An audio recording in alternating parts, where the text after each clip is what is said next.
Coming up on this episode of Belief Hole. Season 3. Appalachian magic and conjure work, a lot of them were called charms, but also they had what you called tricks. And tricks were specifically almost like magical traps you'd set for people. You would bury things under the ground where someone's going to walk.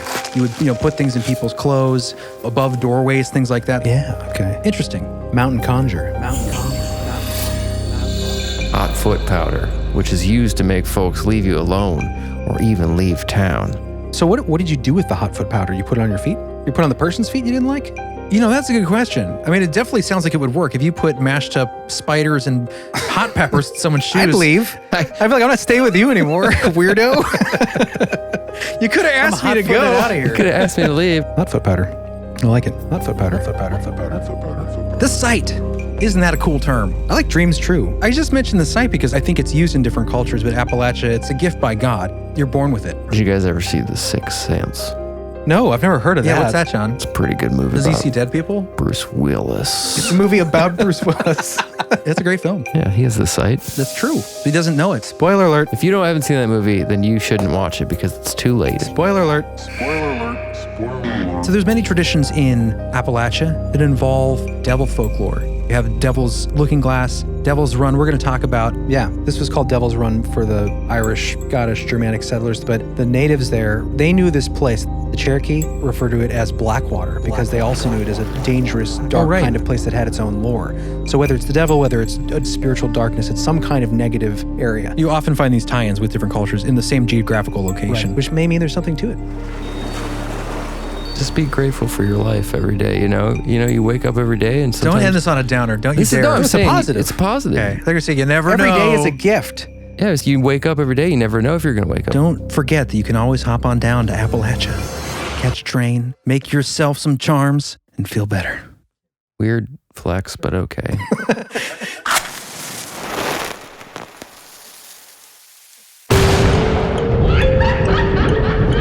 Conspiracy, synchronicity, Sasquatch, homunculus, alien races, Satanism in Hollywood, MK Ultra, Tartaria. There's like a whole... I've been watching this one guy that... Close the door, Jeremy, close your door! What's the... Inner Earth disagreements. Ghost Dad! I like that movie. Dogman, Bohemian Grove, Corey Feldman, Magicians Are Demons, Specters and Spirits, Sleep Paralysis, Strange Disappearances, Sky Whale Phenomena, Alternative History, Shadow People. Shh, quiet, I'm trying to say words with the mouth. It's getting dicey out there. Poltergeists. That's cool. Anunnaki. What is the moon? Elf Towers. I would never talk about it. That's old. Y2K. Cover-ups. Apocalyptic catastrophe. Vampire.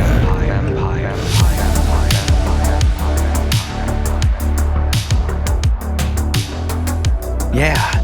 Well, hello. We're back. We are back for season 3. That was kind of good. Maybe we should change the song.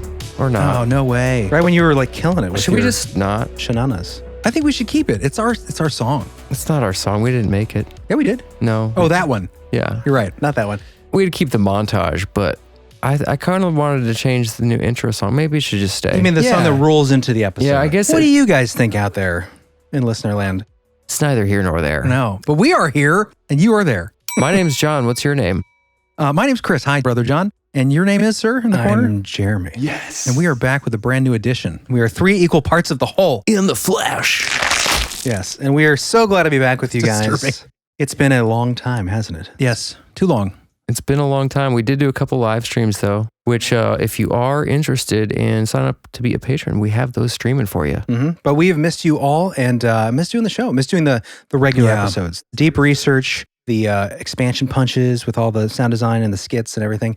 It's been an important break to take because we did a lot of work in the back end, but yeah. I'm excited to get back on the trail and hit up Appalachia for some magic. And monsters. Way to bring it into the episode, Chris. and mystery. That was, okay. Really cheesy, I'm That's a sorry. really cheesy I'm voice. excited about this episode. This is going to be fun. Actually, we had someone write in asking for, and I kind of misread his email, Matt. He was asking for Ozark magic. Ozarks. Which is Appalachian magic, a child version of the Appalachian magic is in the Ozarks. Because that's not in the Appalachia, right? Isn't that how Right. they call it? I read online that if you are not from Appalachia, they'll know because you say Appalachia. True. Yes. So be careful, John. Okay. John is reading his Good and Gather can. Sorry. It's not good. Oh, that's again. right. It's Zevia. Different can. Would you find something See, interesting this is on that more can? interesting than the episode. I just wanted to know what I was Ingredients drinking. of Zevia. I just wanted to know what it was, okay? Okay, sorry. It's a leaf, I John. wanted to make sure I wasn't allergic. I'm excited about this episode because Appalachia is a really interesting region I've never really thought too much about before, specifically. And what's really fascinating about this, that I guess the reason Matt wrote in, even though he's talking about the Ozarks, but different areas seem to have like a different kind of cultural, folkloric makeup. But in this sense, today we're going to be talking about the makeup of the magic in different areas. There's like Specifically Appalachia, yeah. yeah, there's like a roots, like an earth magic, like a practical kind of magic that different areas of the country utilize, but they Yeah. all employ like the same kind of outcomes, but they use different kind of ingredients, tactics. Right. We talked a little bit about when we did our New Orleans episode in the expansion. Yeah. We talked a lot about voodoo and hoodoo and New Orleans practitioners of magic and witchcraft. And this is different, but it is interesting because Appalachia has an amalgamation of all these different cultures coming together, and each of these cultures bring their own sort of magic from their home countries. Right. So yeah, that's what we're gonna get into. That's gonna be fun because we're gonna get into Haints, which we talked about. Where is this exactly?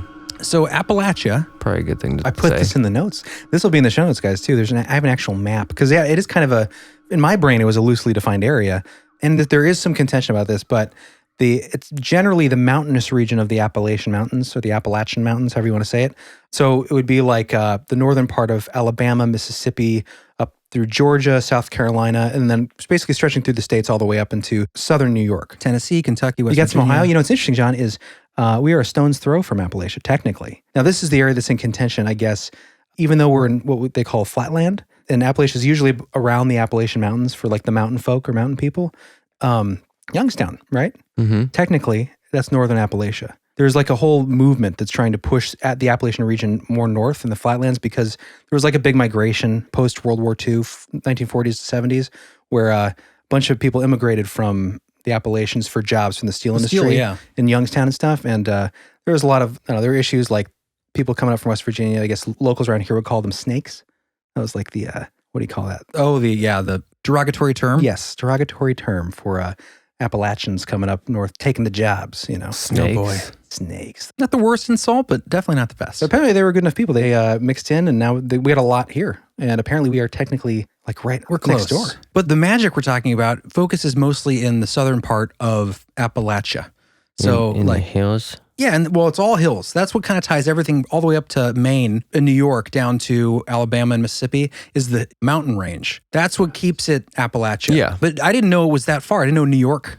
I just thought more of the southern states. But I guess most of the magic, I think, is centered, once you start getting up to like Pennsylvania, Ohio, those areas, I think the magic seems to, it's not as fades. practiced as much, the practical Well, magic. it's more within the mountains, within the hills and the hollers and Yeah. The hills are alive with the sound Magic. of magic. There it is. it's well done, You John. missed your calling, John. Broadway was Yeah, just up the road. I'm coming. Never too late to start. It's never too late. What's cool about the Appalachia culture is that you have all these people. So you have people coming from Scandinavia and Western Europe, mostly Scottish and Irish influence coming down. Yeah, bringing that Celtic magic kind of. Right. And then you have that butting up against or meshing with the cultures that were there at the time, the Cherokee, the Creek, a couple other Native American tribes. Indigenous magic. Indigenous people. You had influences from the slave trade, ex-slaves, slave masters in the area. Like Bad magic. you had all this kind of coming together. Oh, and also it's known as the buckle of the Bible Belt because there's so much, I don't want to say fundamentalist Christianity, but definitely like a Baptist sort of Kind of feel. reminds me of New Orleans. Very much so, yeah. Just Because like New Orleans a was lot of things coming together in one Yeah, place. exactly. And New Orleans was also influenced a lot by Catholicism. And then with the slave trade and the magic coming in from Africa and other areas in Jamaica. Yeah, I think what separates Appalachia and the forming of their sort of magic culture there is that, and I'm not an expert on this, but from what I've been reading, and by the way, excellent book I want to mention here, Oh, yeah, really good book. Backwoods Witchcraft, Conjure and Folk Magic from Appalachia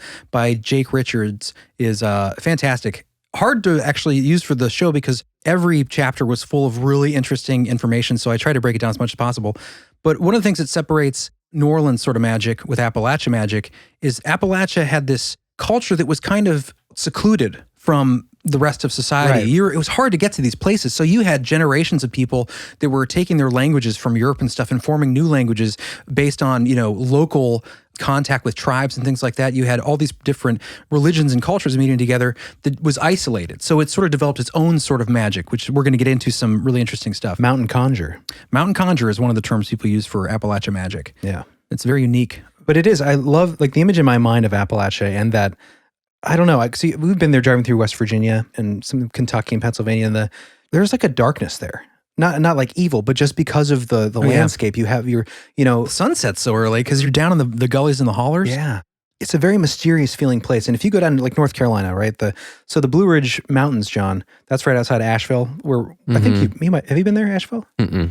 Cool town. It's a beautiful area, but there are all these pockets, within the Appalachians, there are like sub-regions, like the Blue Ridge Mountains or the Smoky Mountains. I'm not sure if those overlap or not, but all these different areas, and they have different kinds of color and topography, but it all has that feeling of just like, I think because of these old foothill, these kind of worn mountains. Yeah. There. Well, it's one of the oldest mountain ranges in the world, 1.2 billion years old or something like that. Well, some people say some people say 480 million.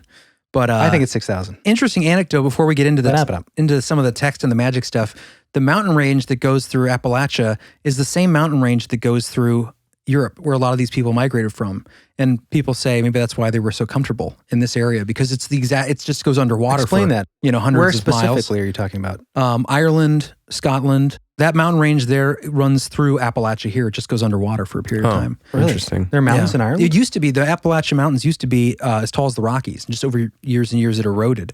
But they used to connect. Oh, okay. Pangea stuff, all that kind of stuff. I didn't get super into that, but... Is it possible that the people that are there now, the Appalachians, were actually there before Pangea separated? I mean, not in this case. Although there is a story of the Moon-Eyed people that the Cherokee talk about. I believe it's the Cherokee in this area, who they said when they moved into the valley in Appalachia, in their region of Appalachia, they came across fair-skinned, light-haired people with gray eyes that only did things at night.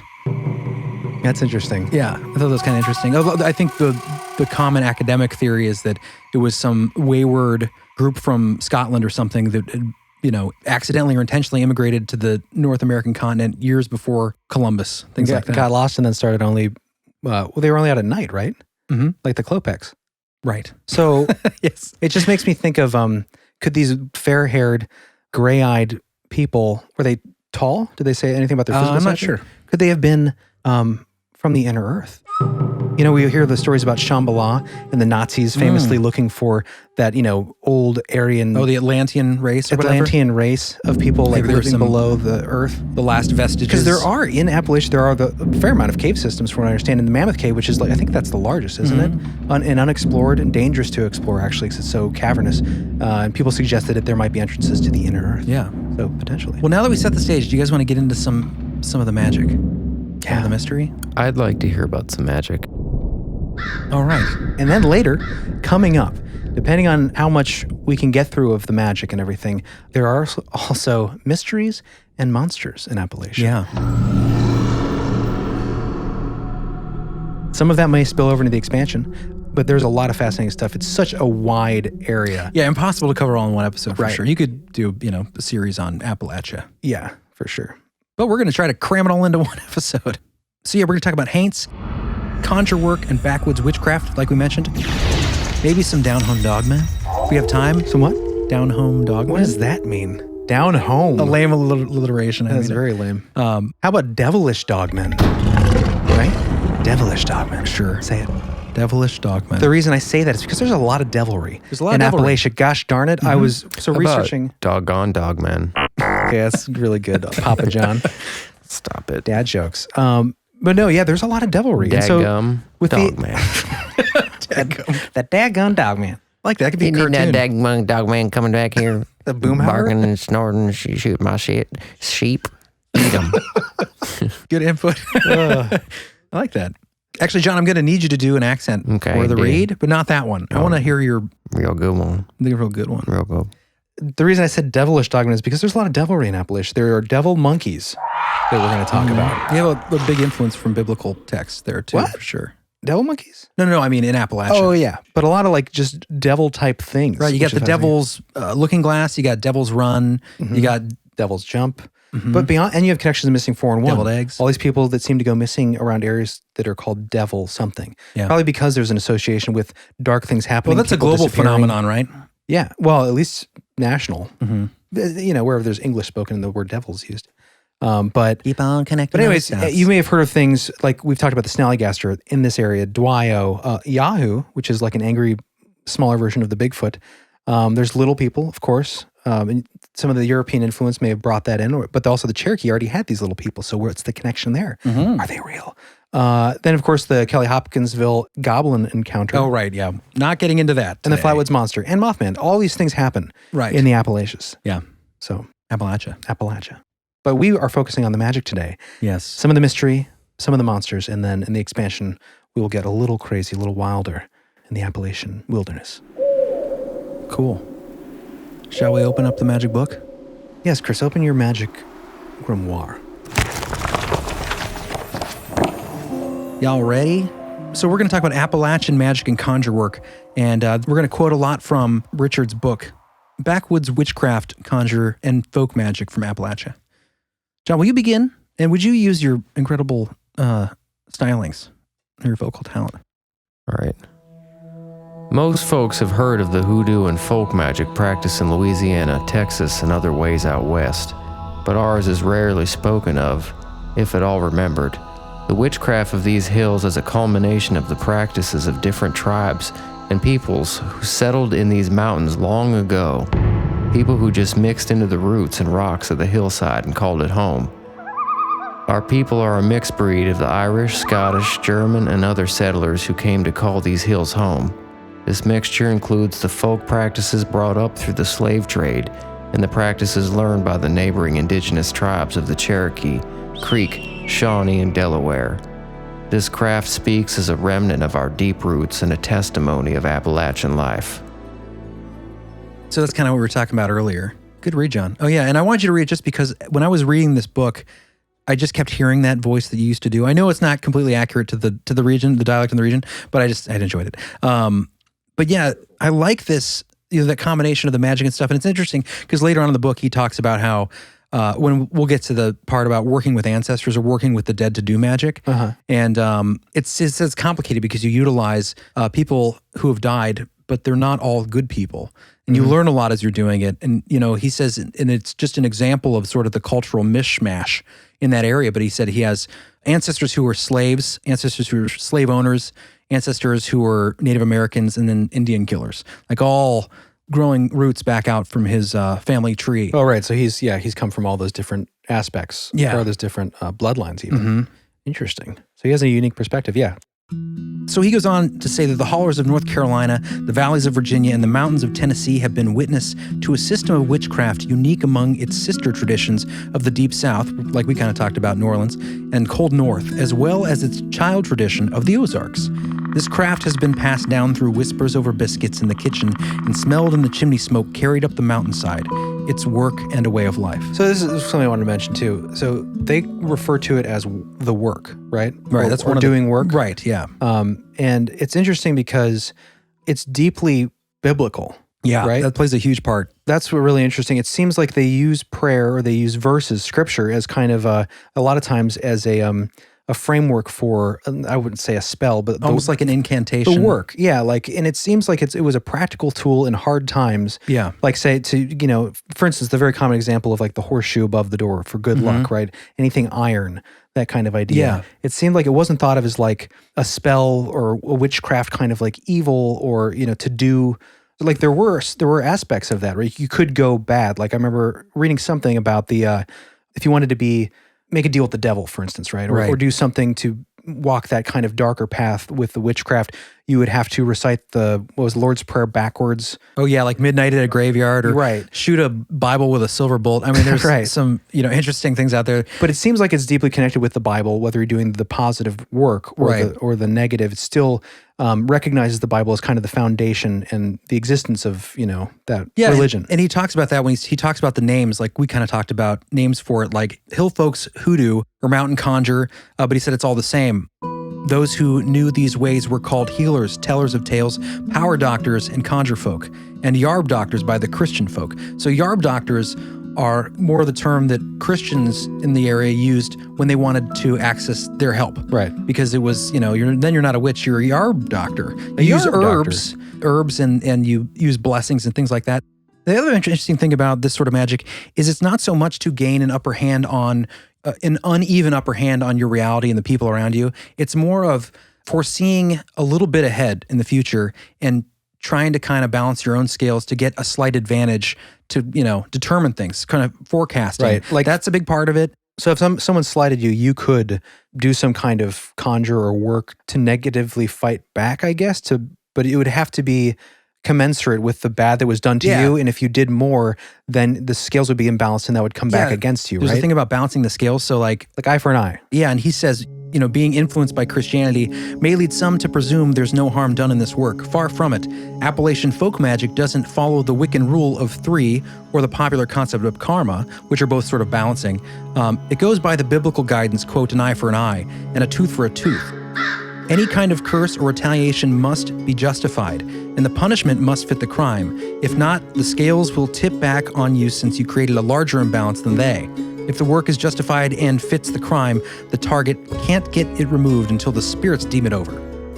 So I like that there is this sort of, unlike, you hear about some forms of, witchcraft. Like left-hand path kind of. Right, where like you sell your soul for this power that's uneven, that's unnatural. Right. Unlike that sort of thing, this is more of, it's always got to stay in balance or, it comes back on you, which is like the Wiccan rule of 3. It comes back 3 times harder on you if you do something that's unbalanced in nature to someone else. Right.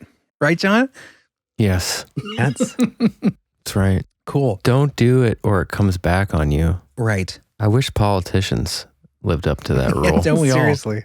They do. They're doing it every day, John. Don't you Talk about it. Don't you believe they're doing their best for you? Yes. Good. We're settled. We've settled it. Talk about witchcraft. Good people. Good people. Too funny. Too funny. Too funny. That was our mom. Yeah. Growing up, she always used to go, too funny. Speaking of ancestors and weird talk, John, I need your voice back. Let me round her up. So Jake, the author of this book, he has an intense connection to this work because it's been work that's been done in his family for generations. A lot of his family's been gifted with certain abilities. This is interesting, yeah. So John, why don't you tell us about Jake's family? Absolutely. Jake's lineage. You don't have to read the titles. Read by JDP. Read by JDP. All right, ready? Do it.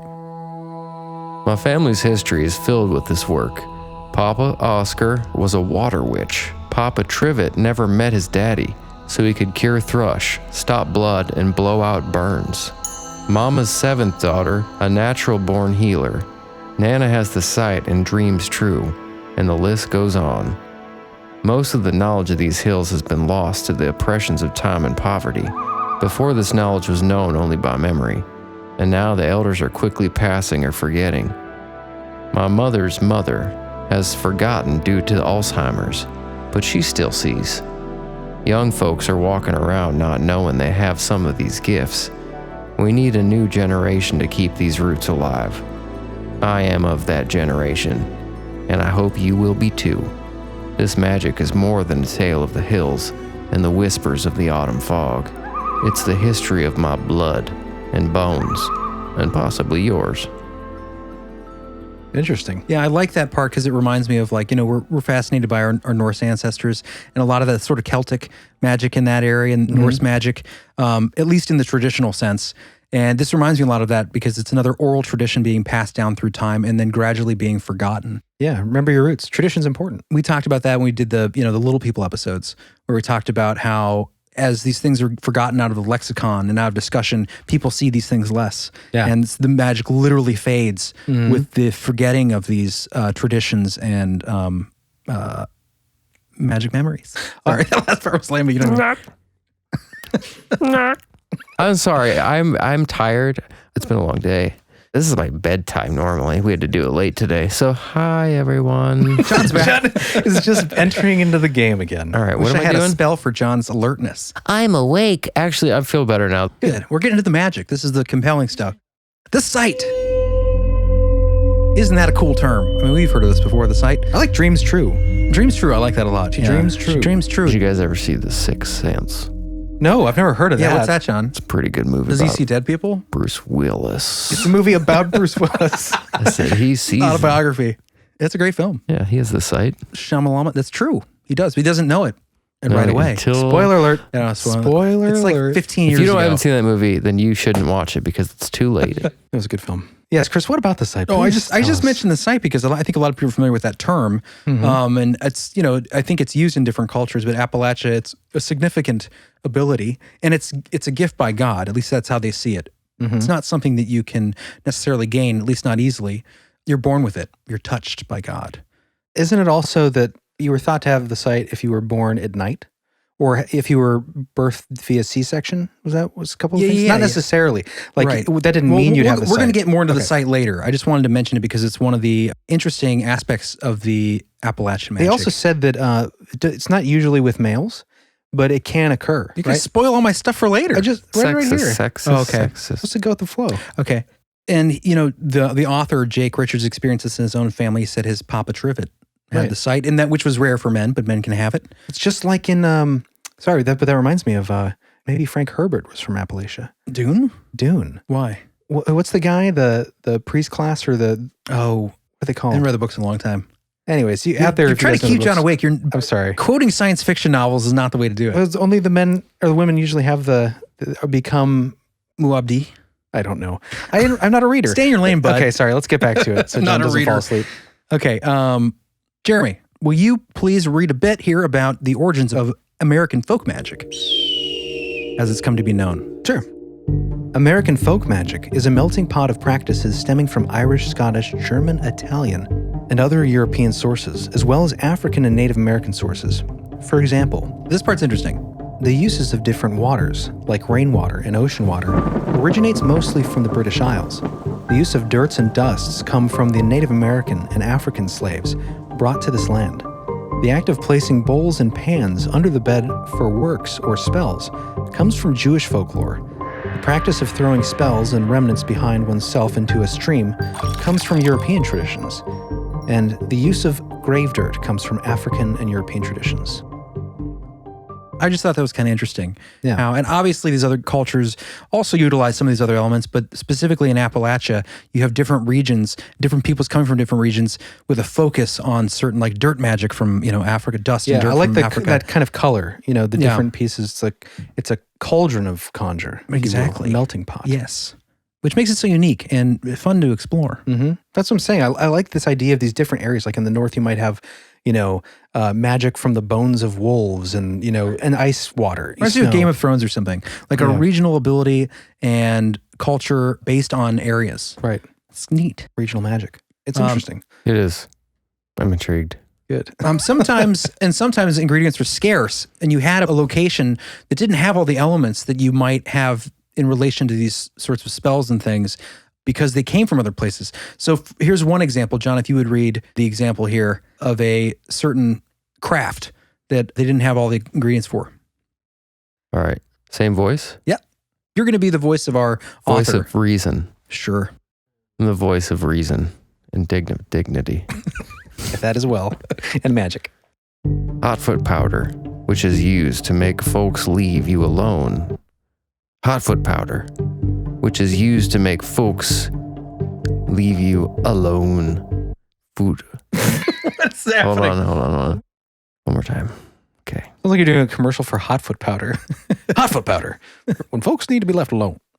Hot foot powder, which is used to make folks leave you alone or even leave town.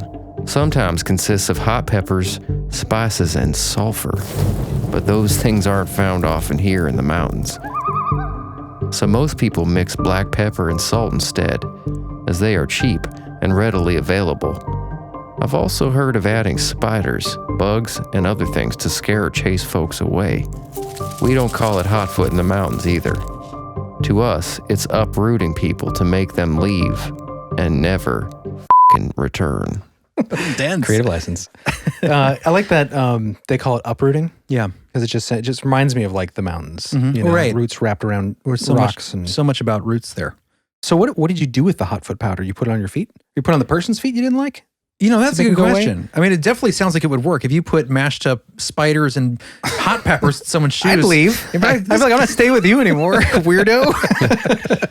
You could have asked me to go out of here. You could have asked me to leave. I'm sure it's not applied like that. No, it was probably something where, like a lot of these crafts and charms, a lot of them are called charms, but also they had what you called tricks. And tricks were specifically almost like magical traps you'd set for people. You would bury things under the ground where someone's going to walk. You would, put things in people's clothes, above doorways, things like that. So this would probably fall along the lines, I'm not sure, but under one of those tricks. They would probably make this powder and they would put it maybe on the sole of someone's shoe. Or they place where they'd walk. Exactly. Yeah, okay. Interesting. Yeah, hot foot powder. I like it. Yeah. Now, what are haints, Chris? Haints we talked about before. If you remember in our New Orleans episode. Those of you who aren't members, patrons right now, but expansion members of the show, you can sign up at beliefful.com to become an expansion member. But we did that episode on New Orleans and the folklore and the magic there. Actually, we talked about the haints in our Barricading the Boogeyman episode. Oh, okay. And spirit architecture. Right. Which is one of my favorites from last season. What was it about haints? I remember haints that word. Basically a corruption of haunt, or a southern corruption of the word haunt. They're used, actually I'll jump right to that, I have that here. They're used, a little harsh, corruption? Meaning corruption of the term. In other words, the word just got changed. Right. Because just the way it was said. Mm-hmm. Those Southerners corrupted it like they did our Union in the Civil War. Okay. I don't know why I'd be speaking that with a Southern accent. I don't either. It should be a hoity-toity Northerner. Okay, so yeah, the word haint applies to a multitude of different spirits with varying dispositions, including demons, lost souls, and ghosts. Plus, which we've talked about before, the Yunwi Sunti, or Cherokee Little People. It is basically a southern corruption of haunt. Like I said, many devices and taboos were developed against their intrusion into our home, dreams, lives in a negative way. So then we're going to talk about that next, how you can protect yourself from these negative entities based on Appalachian mountain conjure. Cool. And iron has historically, like you mentioned earlier, been a universal method of protecting against a massive number of things, from disease and evil spirits to bad tempers and the evil eye, which we talked about in our New Orleans magic episode with the Eye of Sauron. Exactly. With the Eye of Sauron. Man, I wish we could do some sci-fi John would fan love that. Episodes. John would love to do some. Oh, yeah, that's right up my alley. We'll do some fantasy film reviews, perhaps, Sean. Would you enjoy that? Maybe. And then you can do an episode on soccer and sound design. Soccer, yeah. I'm super interested in soccer lately. He used to be. Anyways, the evil eye, because remember we talked about Madame Laveau? That was one of her things. She was notorious. She allegedly could kill someone with, with a look. Just with her evil look, the evil eye. There's a great chip brand named after, they do all these New Orleans. The flavor. Yeah, the evil eye is, it's not as good. No, that's the best one. Then there's also the voodoo flavor. Good. Great chips. Anyways, so because of this, many charms and tricks, like we talked about, those tricks, have developed on either side of the pond in modern times. To keep one's livestock from being shot by the magic of the little folk or witches, you would use slack water, which is the water used by a blacksmith to cool iron. Add this water to water holes or buckets the animals drink out of, or pour it over their backs while saying the Lord's Prayer. So basically you have this water mixed with molten iron, and you run it over the backs of your livestock, and it's supposed to protect them from the dark magic of the little people. What is it mixed witches. with? It's mixed with slack water. So when a blacksmith would forge iron, the leftover water, they would cool it and go, and they'd cool it in the slack water. Because there's something about iron throughout all cultures that it's supposed to ward off different kinds of evil or hidden folk, or for some reason. Probably about the charge of it, maybe. Oh, maybe. It could be a magnetic thing. Yeah, I love the idea of course, you could have skeptical people say, like, if this is all hokum, well, maybe it's, iron is traditionally, it keeps you safe from weapons, right? Swords and things like that. But you can also think of it as like, if there are entities that are in a realm very close, and there are. We all believe that there are. Starvey ghouls. If you want to argue that point, to me, it's easy to say, like, especially if you want to argue that they're feeding off certain energies here. Well, they are. Okay, yes. Well, they are. Well, they are. They are. Okay, I'm not debating that point right now. They are. But what I'm saying is, you up. I like the idea, the interesting concept that they would also be repulsed by certain energies, certain frequencies, certain elements. Absolutely. Mm-hmm. Well, garlic.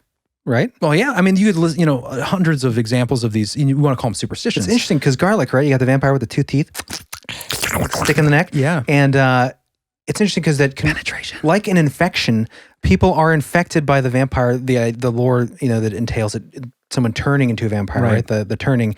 But garlic is a natural antibiotic. So that would keep the infection out. It's just an interesting kind of, it just popped in my head. You just learned that, didn't you? When you were sick. What? That it keeps vampires away? Yeah. I learned that about garlic when I was sick. Yeah, the allicin. Yeah, the alanine and the garlic. You homeopaths out there. Right. Garlic's a great natural antibiotic and anti-inflammatory.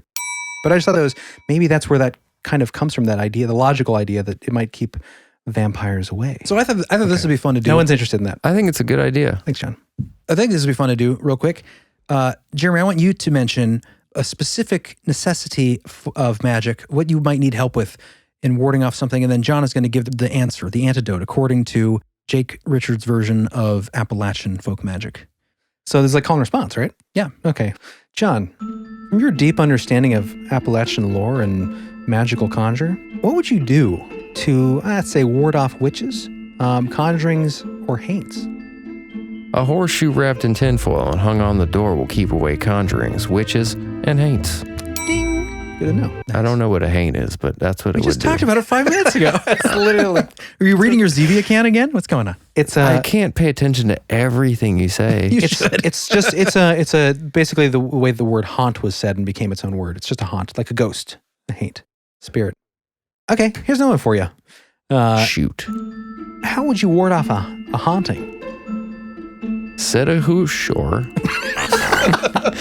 You are tired. Set a horseshoe in the fireplace and throw a handful of salt over it. As long as the horseshoe remains warm, no evil can enter the home. Interesting. It would take a while. So you got to keep it warm. Yeah, but you just keep it burning overnight. Because that's the other thing is like, daytime, they're not going to pester you. Yeah. So but when you cook your dinner, you put the horseshoe in. Sure. Interesting. It is true, to the best of my knowledge. All right. Can you carry charms for protection, Joan?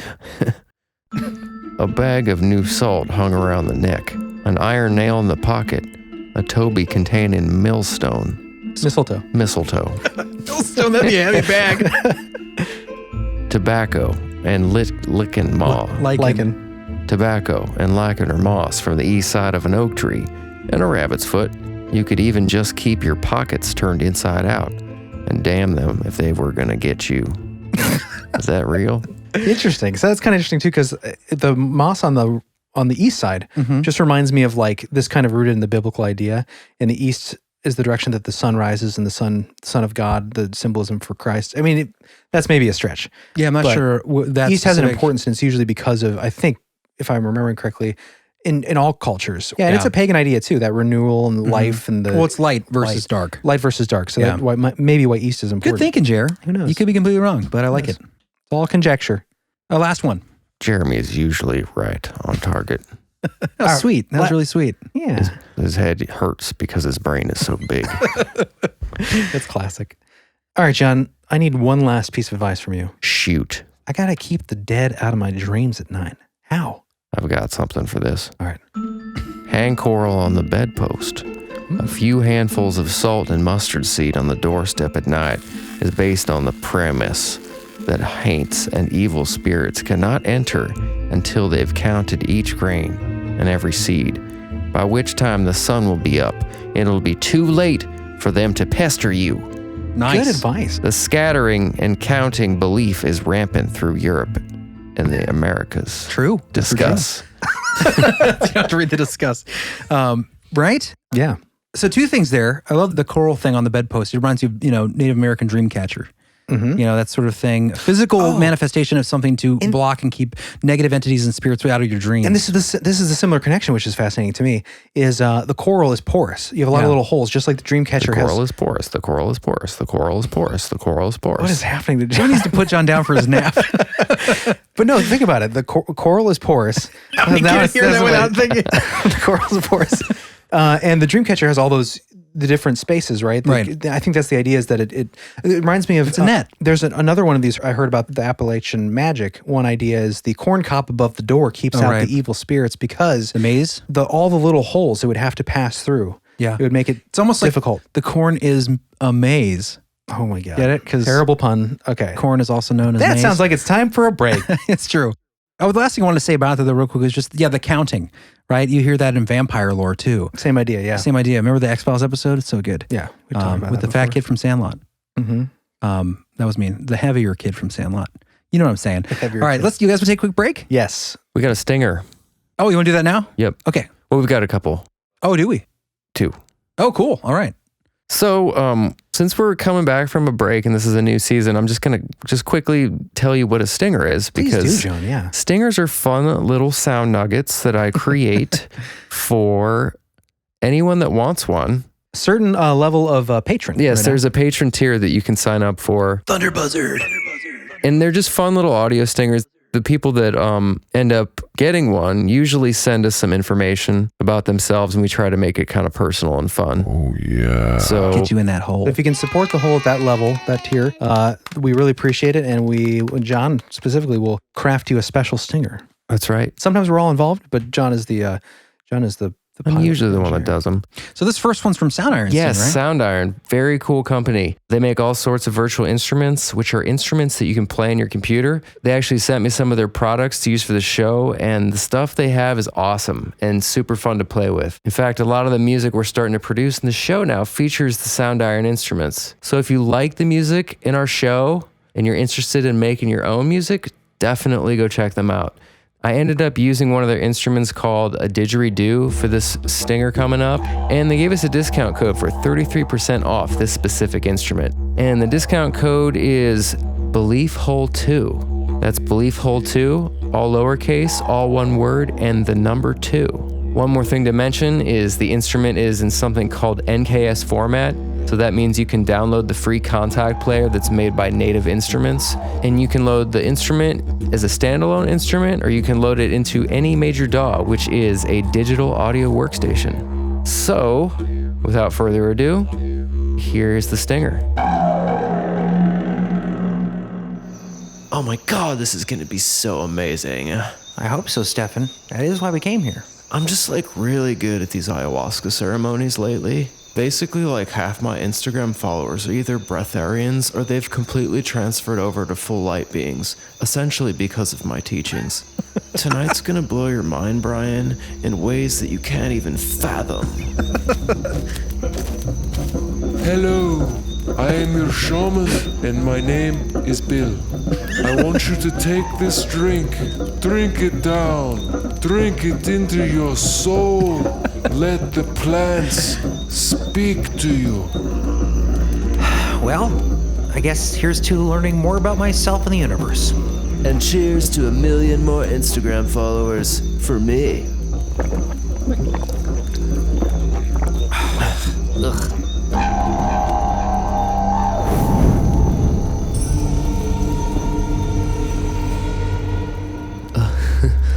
I'm starting to see all the polygons and shapes. God, I'm so good at this. Whoa. Wow. Wow. What? Oh, this doesn't feel right. I've never felt this way before. What's happening? I've never seen anything like that. Like, what is that? But Brian, is that you? Like, who are you? Don't be alarmed, my friend. Oh, wait. You're like one of the shape-shifting machine elves, aren't you? I am. And this would normally be when we'd explain to you the nature of reality and the meaning of life, which you'd probably forget upon waking. But unfortunately, it seems there's been some kind of error. What do you mean by error? Well, it appears your pineal paperwork has been filed incorrectly at the Psychonaut Processing Department, and it's going to take a while to get it sorted out. How long exactly is a while? I have a live stream at 8 tonight. Am I gonna be back? Oh, not to worry. We should be able to get you back by the end of this ceremony. But for you, I am afraid it's gonna feel like 1,000 years. It's terrifying. What does that mean? Now first, I'm gonna need you to go see Lenny at receiving. He's gonna set you up with a form B48. You're gonna wanna fill that out and take that to Jeannie at the Department of Transspatial Services. You don't want this part to be wrong, or you'll have to start all over again. Then you're gonna wanna shoot across town to the Quark and Go. Get yourself a subatomic fluid sack. It'll keep you hydrated. Slepsplar is head of the Intergalactic Academy. She's gonna need to see all of your paperwork. Check out the small action steps. But she can be a bitch.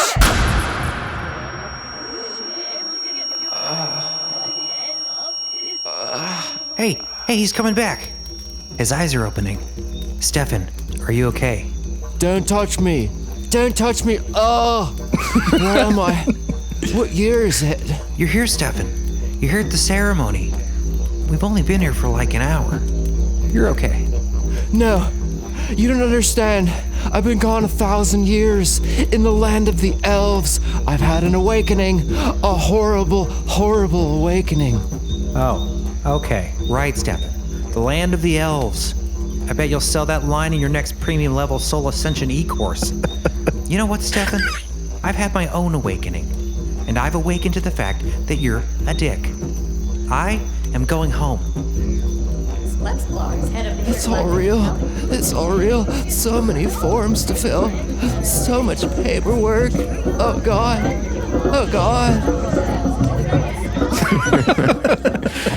Oh, that was intense, man. Wow. I feel like I was there. That was great and terrifying. Yeah, that was Kind of. that made me not want to do DMT. apparently there was a clerical error when the guy had a trip and took a long time to get back. You don't want to get stuck. That can happen. I love the voices, and they seem to have shades of different accents as you were going through the thing. California, then like a little bit of Irish in there. Yeah, it was kind of all over the place. It was great, though. It was fun. It was I great. enjoyed it very much. Well, and thanks to Sound Iron yeah. Yeah, absolutely. for the sponsorship. That's pretty awesome. And then we have one more at the end of the show, too. Awesome. And Who's that for coming up? that is going to be for Brianna. Brianna Sally. All right. And I did want to thank Stacy Lucanon and Madison Miller. And Madison. Madison Miller and Stacy Lucanon. Awesome. They just signed up for one, too. And nice. So their stinger will be coming up in the next couple episodes. Awesome. Yeah, thank you guys so much for that. Really helps keep the show going. Yeah, it really does help keep us rocking and And there's rolling. a few on the list that we're almost through with the original list. We're getting closer. Yeah. So if you haven't heard yet, thank you for your patience. And for those that left before we got to them, sorry. Sorry about that. Those They people just take signed time. up at it was almost free at the time. Right. So. Yeah, they have to come back, they can get one. That's right. Hey guys, we'll be back in a minute. Stay tuned for more Belief Hole Season 3, Episode 1. Epic stuff. Gosh, my brain is not quite working. there, huh? This is not epic stuff. All right, more Appalachian magic and mystery. I thought it was Appalachian. Appalachian, that's the way you're supposed to say it. That's the way you're supposed to From what say I it. understand, it's Appalachian. All right, we'll be back in a In a bit. minute.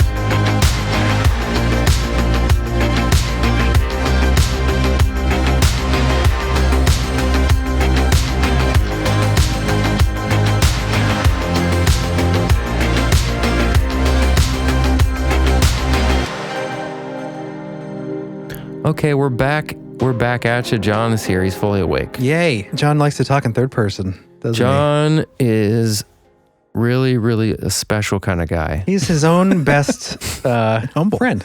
He's his own best He's his friend. own, I was going to say, advocate. He's a Champion. real special kind of guy that likes to come in to the round 2 and He's the underdog. be ready. He's going to beat up the giant at the end of the race. He's just pumping himself up to stay in it to win it, right, John? John is here. John, that'll be his tombstone. John was here. John was here. He was engaged at times and was here the whole time. John was here. John, I think I have something that's going to engage you. What is that? I hope. Christopher Pratt. Thank you. Wait, is this pre-Jurassic Park Chris Pratt or post-Jurassic Park Chris Pratt? Pre. I'll take it. I'll take it. Leading man. Moving quite along. I want to play a game, John. I want to play a game with you. Okay. I call this Terms of the Holler, okay?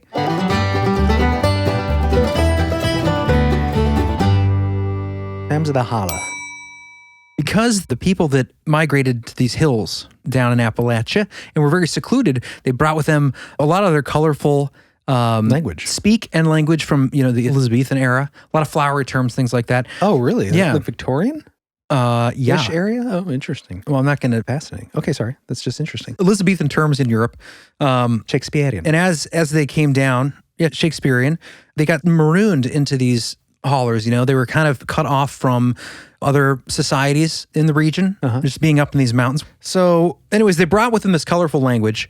And because they got stuck for generations in this area, their language sort of melded into this unusual colloquial. So what I'm going to do is read some terms to you. Okay. And then I want you to guess what they mean. So you're saying it's a unique dialect because of the area that they were they marooned? You said they were stuck in there? Well, yeah, they're in the mountains. They're kind of just with their own for generations. And it's kind of because, from what I understood, the communities developed kind of in the mountains. They call it like the mountain folk, families on the mountain. And then you had a lot of, I guess, separation from people in the flatlands below. Yeah, words were mispronounced and phrases and sentences were kind of rearranged. And it wasn't until the 20th century when we had radio and mountain language was kind of transformed by the modern influences of the world. Interesting. So give us some examples. So some examples. Can you tell me what you think an arm baby is? A baby the size of an arm. That's pretty close, John. Arm baby. I was hoping you would have some more flowery definition for an arm baby. I was thinking like a baby you can hold in one arm. Yes, a child small enough to be carried in someone's arms. An arm baby. That also goes for lap baby. Maybe a baby that is made out of arms only. An arm baby. It's just arms out of every appendage. Yep. Even the fingers. That's the other. John, if I were to say that Jeremy was very buttermouthed, what do you think I would be saying about him? He doesn't speak very clearly. That's a good guess. It's actually speaking in flattering terms. Ooh, look at this old buttermouth over here. Look at that buttermouth. Look at his syrup mouth. Like a brown noser, basically. Well, you sure look fine and dandy, Miss Sullivan. You're such a buttermouth. There you go. My favorite one, chunk water. I'm sorry, I read that wrong. It's chunk washer. Chunk washer. Chunk washer. What do you think it means? Chunk washer. By the way, I'm laughing in veneration. I like these terms. Mother of a fat kid. Because she's got to bathe her fat, chunky. Exactly right. Chunk washer. Really? No, it's not it at all. It's a heavy rain. Oh, like water falling in chunks. Chunk washer. Wow, I would have never like that got one. I thought it was called chunk water. I got two more for you. What's a goozler? A drunk. Oh, that's a great guess, but no, it is a boy whose voice is changing. A goozler, Hey, Mr. Jefferson, I'm here to get the paper. It's been a great time together. I'm gonna go to school. No. They always announce their activities, these pubescent children. Mom, I'm off to school. I'm going to eat a sandwich. Janine. I want to end it with this one because it brings us back a little into the darkness, into the mysterious. What do you think a death watch is? When you're wanting to when you're wanting to beat someone When up? someone's sick, like in the hospice range? That sounds like what it would be, right? Yeah. No, it's a ticking insect in the wall of a house that meant death in the family. Oh. So you hear the death watch? That's creepy, dude. Ticking insect in the wall. I don't like that idea. Yeah. Wait, so someone would be sick? Yeah, like close to death. You'd hear dying. ticking in the wall. Is that like a common thing that happens there? Like people get sick and they hear insects? The Appalachia is full of these. I mean, I don't want to call them superstitions because I think a lot of them have some legitimacy, and omens, I think in general, or there's some legitimacy. root basis. Maybe there's just so many insects that it's quiet during death time. Oh, everyone's like kind of Everyone's quiet. It could relate to the idea of the sound of a clock, I suppose. The ticking of a clock. Your life going by. Yeah. But no, they have there's so many signs and omens in Appalachian folklore and magic. Well, the banshee. We're going to get into, in the expansion, entities, creatures, monsters, mysteries in Appalachia that goes beyond the magic, that are maybe magical themselves. The Banshee, like the Omen we talk about. And it's a kind of, we will discuss little people to an extent. Yeah. But the little folk is something that the Cherokee natives have too, but it's a kind of little folk that or hidden folk, if you will, of the Irish, that's brought over here. And when you hear it, it means a warning of death. And we'll get to that in the expansion, along with some monsters, right? Some monster encounters. I touched on them earlier, but we've got a lot of devils, a lot of devilish things in Appalachia. All right, well, let's get through the rest of this episode because there's plenty of magic to rifle through. Speaking of devils, what do we have coming up, Chris? All right, well, the next thing I want to talk about is working with the dead. Okay, so working with the dead. Jeremy, do you want to take this away? This was interesting. This comes from, again, Jake Richards' book, Backwoods Magic.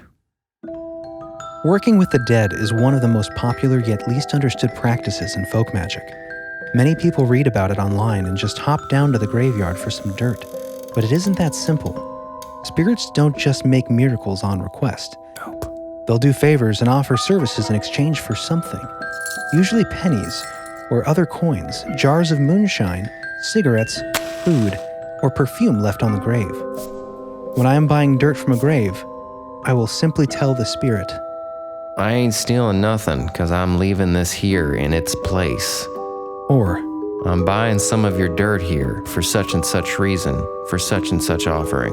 graveyards are the focus of all kinds of weird tales, and they have become a place of importance in the making of many formulas for protection, luck, love, healing, and cursing.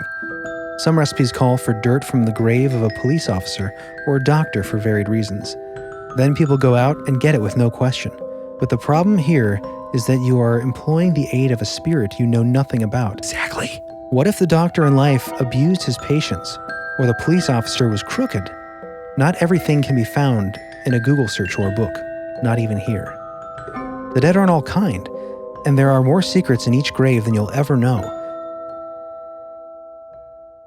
We work with the dead to have them complete a task on our or someone's behalf, and we'll use the dirt from the grave in the tricks to bring their power into the work.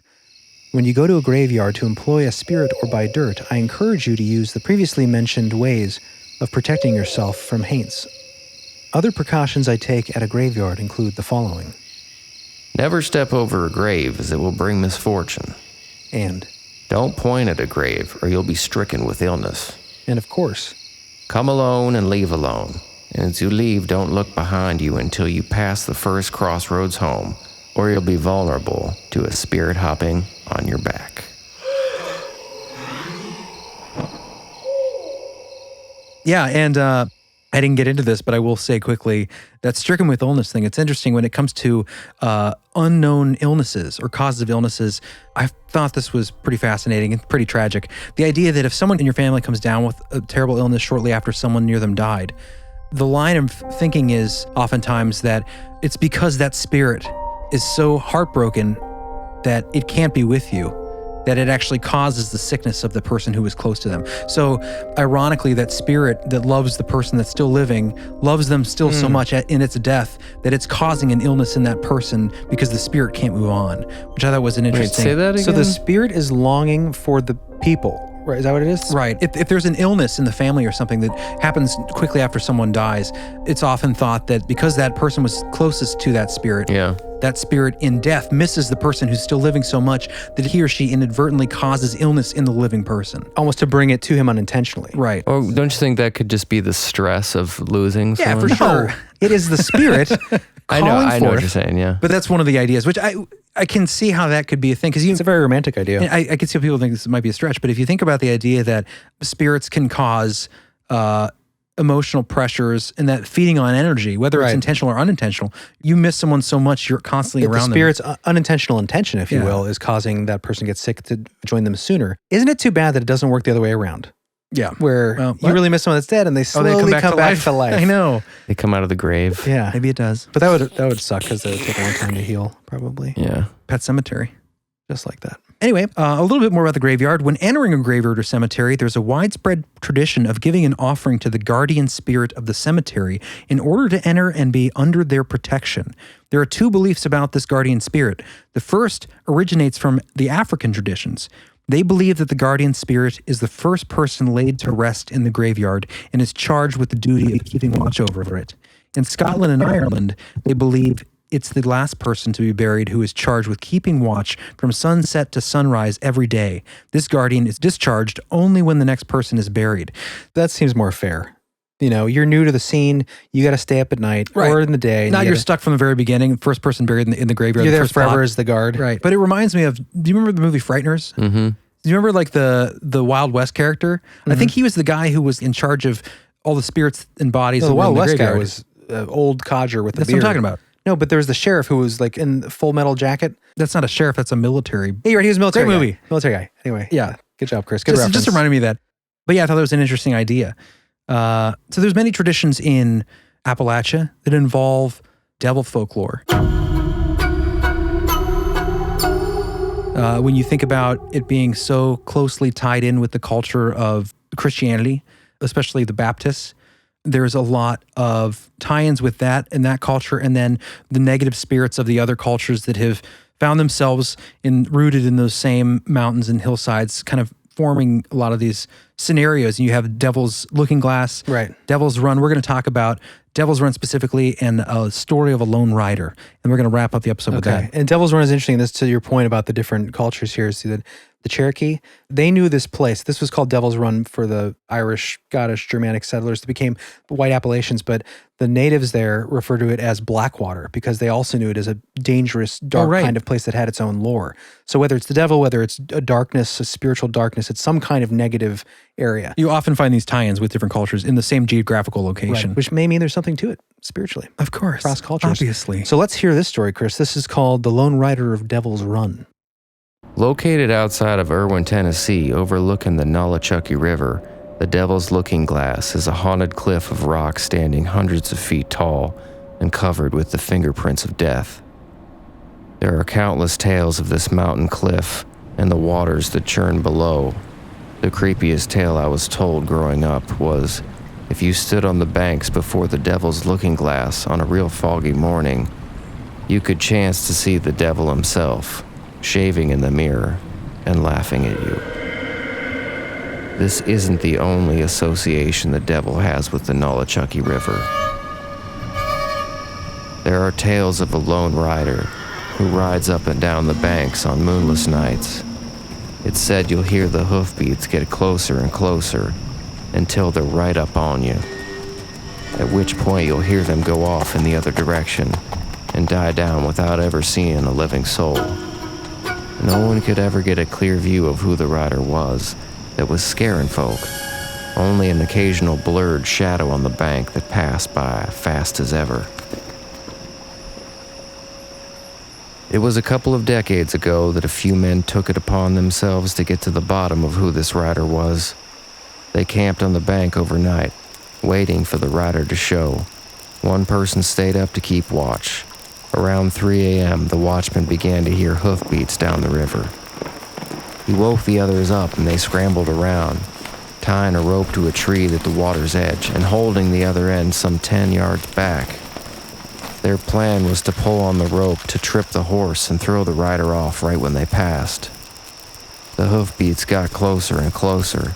The men readied themselves.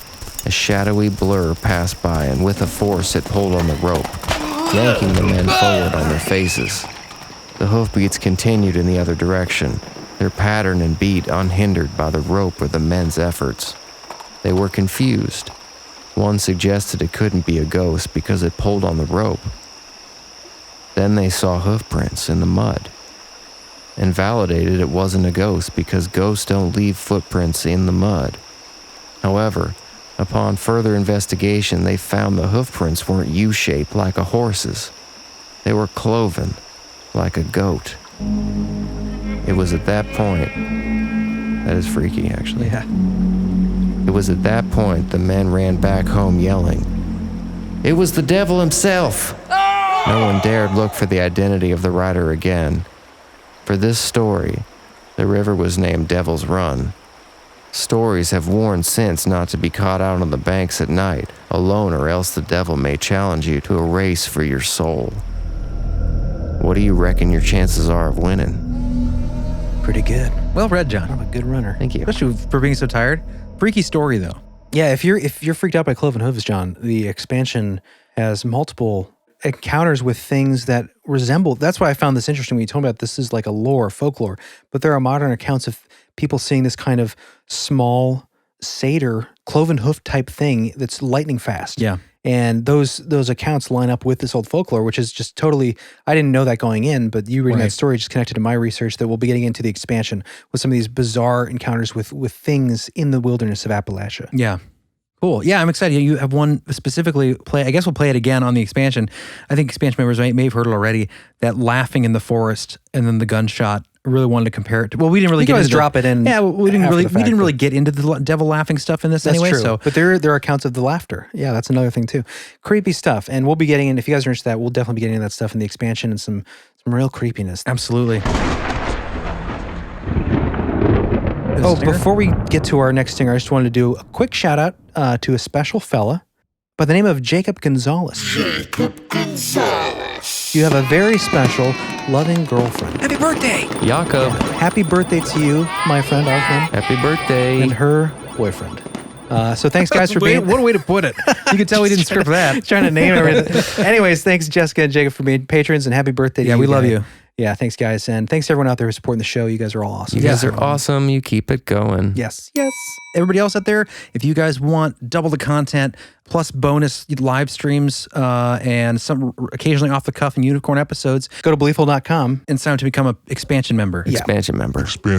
But yeah, we did 2 really fun live streams over the break, and we're definitely going to do more. So Yeah. if you guys are interested in hanging out with us in real time, become an expansion member, and we will rock your world. Yes, we will. That's a promise. It's fun though. We do have a really good time That's with great. people. Yeah. Cool. So who's this last singer for, Jono? This last one is for Brianna Sally, Oh, Brianna. and she is a pharmacy tech at CVS. I hope that's We okay need to them. say. We need those people. I'm sure it's okay. Wasn't that what she told that about herself, right? Yeah, That she would did. Be included in her stinger song. That's true. She did. It's part of legend and lore now. It's true. And a very skilled CVS tech. Brianna, thank you for your support. Let's hear it. Pharmacy tech. This one's for you, Brianna. That wasn't the stinger. Creepy. Oh, it's at CVS. I recognize the beeps. Oh, Brianna, we're gonna need to see you up front, please. Thank you. Pretty convincing. Must be a long line. Well, apparently, no one can find Brianna, so we're just gonna have to tell her over the loudspeaker. Brianna, we just want to thank you for all the hard work that you do here at CVS. You are one hell of a pharmacy tech. You've been filling people's drugs and prescriptions like a champion for a long time now, and just want to say thank you for everything you do for all these wonderful people, and Beliefful thanks you as well. And if you're a customer and you see Brianna, tell her thank you, she's doing a wonderful job. Hold on. great. Okay. Oh, and one more thing. I just wanted to mention the chemtrails are real. Just look at the sky. Thank you. Manager Steve knows his Oh my stuff. God, that was great. That might be one of my favorites, John. Well done. Brianna, It's pretty hope you like convincing, that. wasn't it? Yeah, Like it I was really great. did sound like I was in the. Yeah, thanks, in Brianna, for story. the unique scene and setting for that stinger. That was the first one I think of. At the end, Indoors at a He pharmacy. just announced his conspiracy beliefs. It's like irritated. Hey, just look at the sky. Manager Steve. Yeah, just look at this guy. Oh my gosh. Well, thank you, Brianna, and thank you to everybody out there, and thank you to everyone who's just listening in. Hope you we enjoyed should the do. episode. Are we gonna do the new patron thingy? Yes, new patron read off. Let's do that real quick. Let's see if there's anything else I was going to say. I just wanted to say before we do the last patron read off, a lot of things we didn't get into with this topic. We didn't talk about power doctors or there's a whole slew of terms that I didn't get into. Booger dogs. Booger dogs? We didn't go into detail. Why did you not lead with booger We didn't go into dogs? details about the charms. We didn't get into much of the details of the faith healing. Root work, root doctors. Well, you're welcome to pepper that stuff in the expansion if you want. Yeah, we'll be getting back into this. We talked about witch balls in our Bell Witch episode. Yeah. Maybe we'll get more into witch balls. There's so much to get into here, and if you want to do a really good deep dive, I can't recommend a better book for this again, Jake Richards' book here. It'll be in the show notes, guys. Backwoods Witchcraft, Conjure and Folk Magic from Appalachia. There's so much in there, and it's written beautifully. Check it out for sure. All right, Absolutely. let's hear new brave inductees into the deep expanse of the hole. Initiates of the hole, if you will. They put on their splunking gear and did a deep jump. Thanks for signing up, guys. Thanks to Boyd Jordan. In the hoop. Eddie Valentine. Be My Valentine. Josh Stoner. Jason Young. Not old. Christopher James. 2 first names. Ben Siegfried. From the circus. Doesn't need Roy. Good enough on his own. Shailene Collier. Hi. Megan McMinn. What up, Megan? Hey, sister family. Jolynn. Hi, Joe. Not a Cinda like Jolynn. That was weird. What'd you say? Not a Cinda like Jolynn. Cinda? Not a sin to like. Okay, just move Okay, Ross Skur. What up, Rosker? on. Rosker. Oh, it could be, but it's Ross Skur. Ross Skur. Rosker, interesting. He ain't Welcome scared. aboard, Ross. Jessica Muir. Jessica. Muir. Muir. Daughter of the Muir Woods. Wow. Eric. Ooh, Eric, just Eric, huh? Afraid to leave the last name? It's okay. still cool. EA Sports. It's in the game. Well done, guy. Thanks, EA. Sue LaRose. Oh, pretty name. Sue LaRose. Sue of the Rose. Jay Hall. Jay Hall, what up, Jay? Inductee in the J Hall. Jimmy Hall. Oh. Jimmy Hall. Can't be a coincidence. 2 bros, maybe? Lauren. Hey, what's up, Lauren? Lauren, nice to meet you. Andrew Ruppelt. Hi. Oh, Rupelt. Rupelt, if you will. Very nice. I like it. Sarah. Sarah. Sarah. Strong, classic Beautiful name. name. Singular name. One of my favorites. Sarah. Ginny. Ooh, Did you have a chicken shack? Did you drink some gin today, Jenny? that was really good. Shut up. Josh Merchant. Hey, I'll buy your goods. He's a seller of sorts. Madison Miller. Madison, the double M's. What is up? Maddie Miller. Sherbert 247. Eating that ice cream all day long. Yummy, yummy, fruity flavors. Today I was going to go quick. Nick Lowry. Hey there. up, Nick? Cammy Joyce. Yeah. The Joyce is a beam that supports architectural You're really reaching there, features. Chris. Nick Spur. Yeehaw. Spur that horse. We need a spur sound effect right there, please. Party Shrimp. Party shrimp, party shrimp, party shrimp. Okay, Jeremy.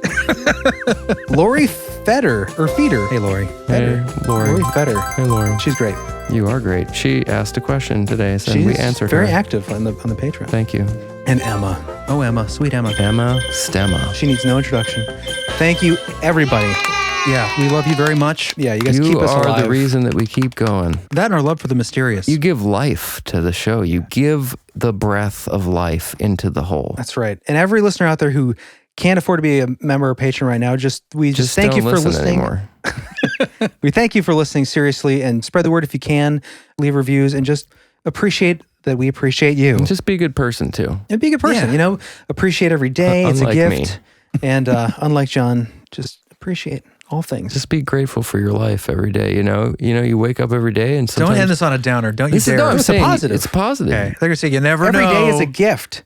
Yeah, say you wake up every day. You never know if you're going to wake up. So when you wake up, He snuck it in there. I think that's a You might die positive. right tomorrow. No, it's not. It's true because I go during the break. I was sick. I was pretty darn sick, and I couldn't figure out what was wrong for a while. And there were many nights where I thought about what the dying would Kobe? be like. It was not COVID. out the coop. Some kind of floating infection thing. Long story short, I started recently feeling better a few days ago, and I seriously felt like anything is possible. I'm just so Yeah, that's what grateful it does. to not be dying of an unknown illness of unknown origin. Yeah, so when you wake up tomorrow, think of beliefful and then be grateful for your life. In that order. Just about priority, guys. Well, guys, if you do wake up and you feel ill, don't forget that you can always hop on down to Appalachia, catch a train, make yourself some charms, and feel better. Yeah. Weird flex, but okay. All right, guys, we love you, and can't wait to see you next time. Come join us in the expansion series. And we have some really fun stuff, guys. You know you want to. See you there. Either way, we'll see you next time. Believe hole.